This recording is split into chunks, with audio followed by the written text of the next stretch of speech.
On the first day of 4th National Conference on Media and Journalism, organized by MIT University Pune, thought-provoking sessions on different themes were arranged. Let's have a look at glimpses of these first day sessions. The theme for first session was What Happened to the Blockbuster. The participants for this session were Rutuja Deshmukh, Deepesh Sumitra Jagdish, Sulagna Chatterjee, Divyanshu Malhotra, and Sayandeep Sengupta. The participants were welcomed by Mr. Dheeraj Singh, Director, School of Media and Communication.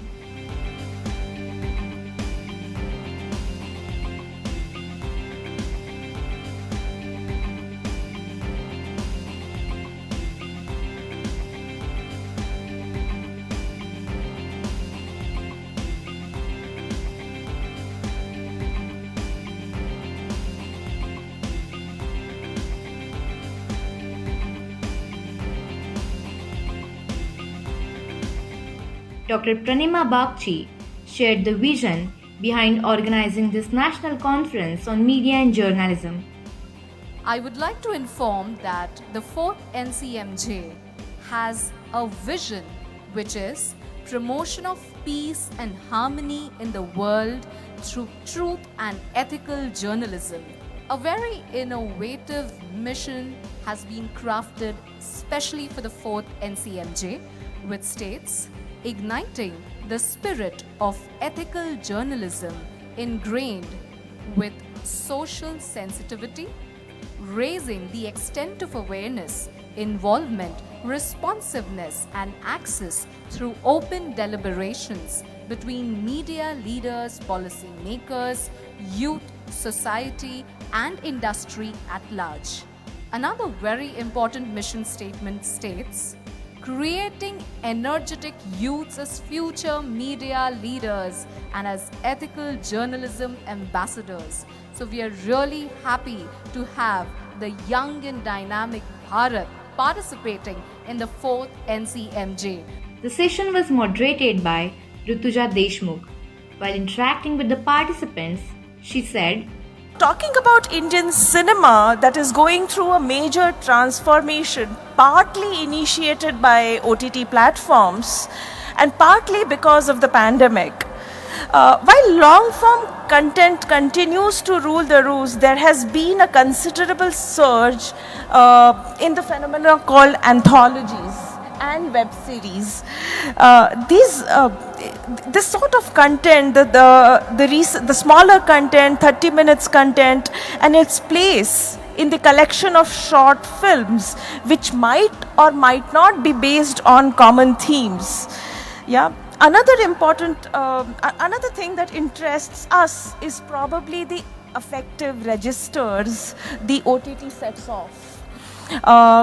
Since the reception of the film is starkly different from that of a film viewing in cinema hall, the audience is hooked on to content because it needs to unearth what unfolds in the next episode, especially in the case of web series or anthology format. In this kind of scenario, how do we even define blockbuster? Blockbusters are no more. Why was, say 20 years ago, why was a film blockbuster? A film was probably blockbuster because most of the people have watched it.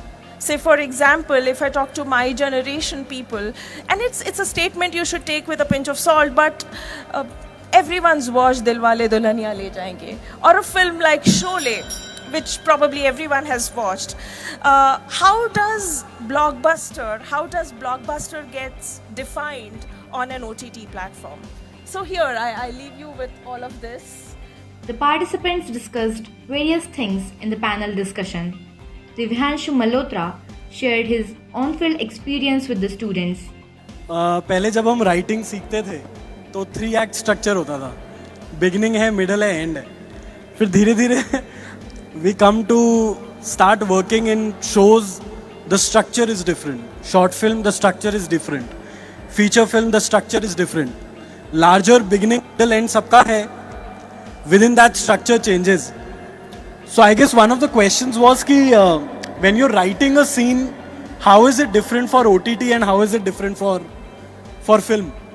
And I have been in a producers room जहाँ मैंने ये लिखे कि character मेरा इस time पे बहुत जद्दोजहद के बाद 10 मिनट की शांति में बैठा है और कुछ सोच रहे है और उसको शांति के 2 पल चाहिए. एंड जो सवाल मुझे मिला कि ये रिलीज कहाँ करना चाहते हो, तो मैंने कहा थिएटर हो जाए तो सही है. तो कहते तो गाना डाल दो यहाँ पे. अगर ये OTT होगा तो शांत है, थिएटर में तो यहाँ पे गाना डाल दो. तो I guess under the joke the point is कि writing is different for them. एक सीन कैसे बिठाना है, उसका लॉजिस्टिक्स हमको भी समझना है as writers directors and understand कि कौन सी लड़ाई कहाँ लड़नी है. अगर मैं YouTube के लिए एक सर्टन बजट के लिए कुछ बना रहा हूँ, I don't want to be the director जो कहता है यार मेरे को जब तक इतना पैसा और इतना क्राउड नहीं दोगे मैं वो इमोशन नहीं निकाल सकता. No, my job is to still give that emotion to the audience in the budget, in the time, in the framework that I have, with the cards that I've been dealt with. तो हम लोगों की भी as creators learning की responsibility बढ़ गई है.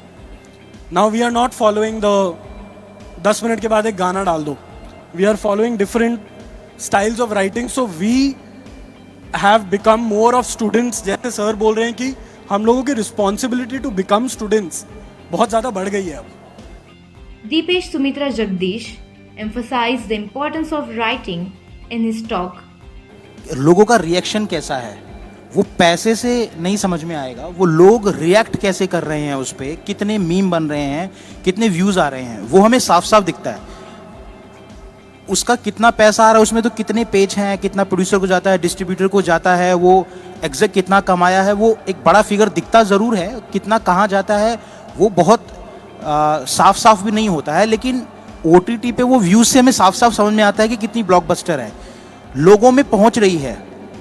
हो सकता है मैं जैसे एक एग्जांपल ले रहा हूं कि अगर आज केवल OTT की वजह से ही बीबी है, बीबी की वाइन्स, उसको सब जानते हैं. आप एयरपोर्ट पे निकलोगे उसको जानते हैं, मुझे तक जानते हैं. मैंने फिल्में नहीं की है, मैं एयरपोर्ट पे निकलता हूँ तो 1-2 लोग मिल ही जाते हैं.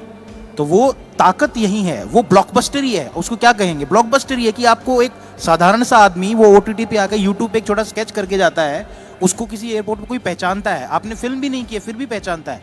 लोगों तक अप्रोच बन गई है. This is blockbuster. लोग रिएक्ट कर रहे हैं. दूसरा, वो कहानियां जो शायद वो थिएटर में नहीं कही जा सकती, यहाँ पे आप इंडिविजुअल पर्सनल स्क्रीनिंग में देख सकते हैं, महसूस कर सकते हैं. OTT पे वो शायद थिएटर में उतना वर्क ना करे, लेकिन OTT में वो आप तक पहुंच बनाएगी, वो लोगों तक पहुंचेगी. तो वो पर्सनलाइज जो स्क्रीनिंग है वो भी OTT खोल करके दे रहा है. Sulagna Chatterjee talk about how creativity helps in this field of media. I went to a shady-ish theater and it was right next to a college, okay?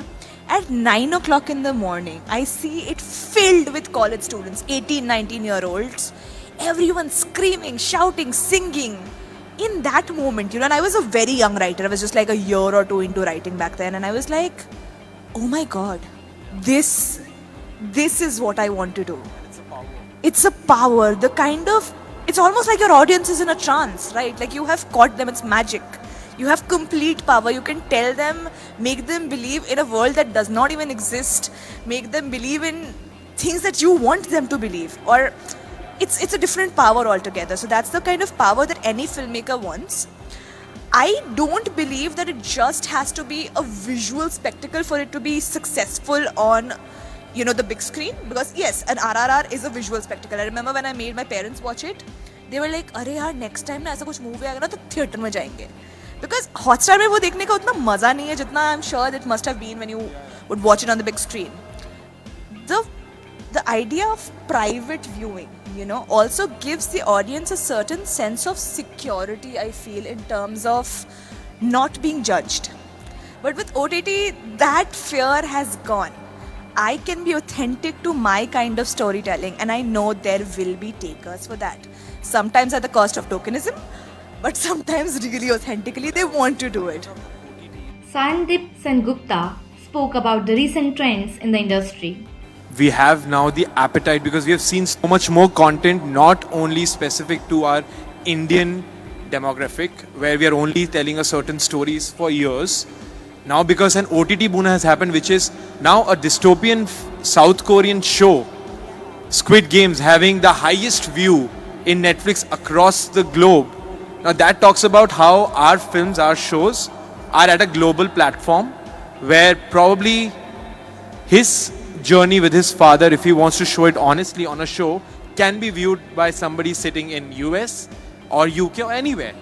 The fact of it that because our appetite has increased, where I think we have, and hence the awareness, hence people accepting, because again, we have to, not we, but it has to go through that evolution where we have been following a certain path and then we see how the world revolves and then we learn and we adapt.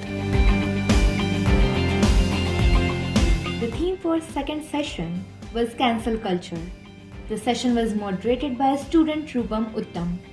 While introducing the topic to the audience, she said, "You have to have like moral compass as to what is irredeemable and what a person can be educated to what extent, and you have to ask yourself, can Trump be like educated or not? For me, I don't think he can. So whatever. Cancel culture, like nowadays, is like in India, it's very prevalent. Every day we get to see some new boycotts. Hashtag this boycott this. Hashtag boycott this. Like we have become so like insensitive. We have become like, no, sorry for the word, not insensitive, sensitive.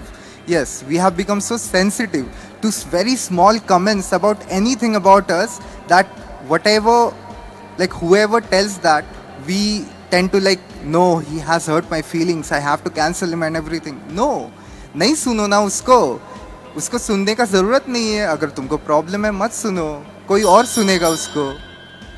The students who participated shared their extraordinary thoughts and experiences in the panel discussion. Let's have a look at what they have said. When we talk about cancel culture, we usually think of this very new modern concept which has derived or is a product of online life behavior or online behavior.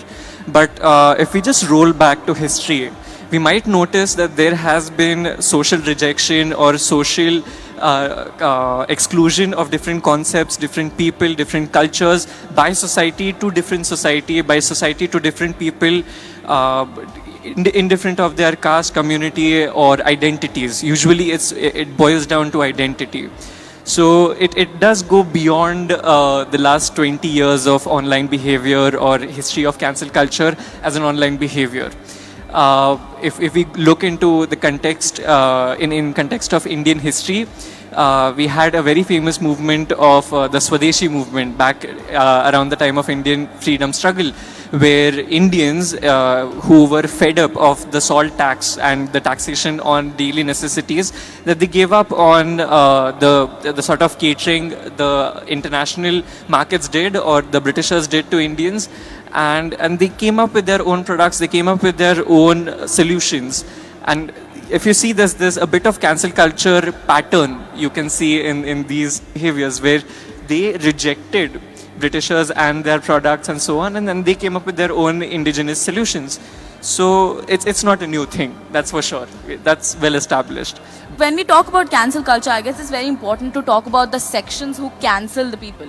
Because you see, there are, I will not take any names, but the majority of the populations, if the majority is cancelling XYZ, then it can be, there are some examples where the majority cancelling XYZ, the reason is as minute as like the name, or as minute as like, someone said a word which was like mispronounced a word. And I would also like to say that, cancel culture is a very effective, can be a very effective tool if it is put in a very right way or in a disciplined manner. It can be an extremely helpful tool for social media platforms, which is like a blessing we got from globalization. We can use it in a better way, ways, I think. But nowadays, as you said, that there is a long way to go. We are absolutely nowhere when it comes to, being insensitive or being tolerant. I guess instead of moving ahead or moving forward, we are just becoming more and more intolerant and sensitive. What we're talking about is something that is going around and it comes back to you just to haunt you. But in some cases, like there are positive aspects to it, and negative ones as well. So when we're talking about like Shayan said about Rishi Sunak being elected as the prime minister, so he might have tweeted some really good stuff about what UK's financial situation must have been, and maybe there are some people, like, let's not name them, but there are some people who might not agree with him simply because of the background he has, or what kind of identity he represents, or what country he belongs to. So all of these things taken into consideration, I think people might go against him, but there are huge supporters as well. So they might cancel the people who are going against Rishi Sunak. So all of this is like a huge circle, is what I think. And so when we're talking about culture in an instance, Mr. Dheeraj Singh felicitated the participants in the panel discussion. Both the sessions gave meaningful insights from the world of media and much more, where students were also seen participating actively, which made both these sessions successful.